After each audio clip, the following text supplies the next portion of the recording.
ಎಲ್ಲರಿಗೆ ನಮಸ್ಕಾರಗಳು.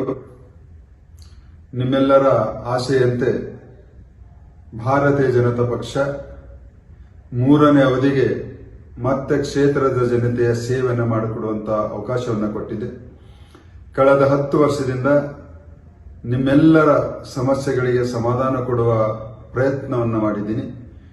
ಮುಂದೆಯೂ ಕೂಡ ನಿಮ್ಮ ಆಶೀರ್ವಾದವನ್ನು ಪ್ರಚಂಡ ಬಹುಮತದಿಂದ ತಾವು ಗೆಲ್ಲಿಸಿ ಮತ್ತು ಮೂರನೇ ಅವಧಿಯಲ್ಲಿ ಕೂಡ ನಿಮ್ಮೆಲ್ಲರ ನಿರೀಕ್ಷೆಯಂತೆ ನಿಮ್ಮ ಸೇವೆಯನ್ನ ಮಾಡ್ತೀನಿ.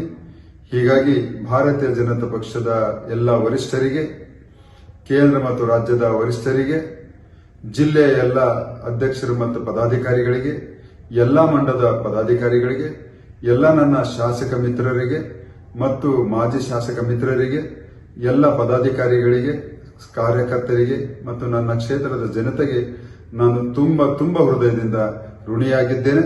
ನಿಮ್ಮೆಲ್ಲರ ಆಶೀರ್ವಾದ, ಪ್ರೀತಿ ಹೀಗೆ ಮುಂದುವರಿಯಲಿ ಅಂತ ನಿಮ್ಮಲ್ಲಿ ಕಳಕಳಿಯಿಂದ ಬೇಡಿಕೊಂಡು ಮತ್ತೊಮ್ಮೆ ಅವಕಾಶ ಮಾಡಿಕೊಟ್ಟಿದ್ದಕ್ಕಾಗಿ ತಮ್ಮೆಲ್ಲರಿಗೆ ಹೃತ್ಪೂರ್ವಕವಾದಂತಹ ಧನ್ಯವಾದಗಳನ್ನು ಹೇಳ್ತೀನಿ.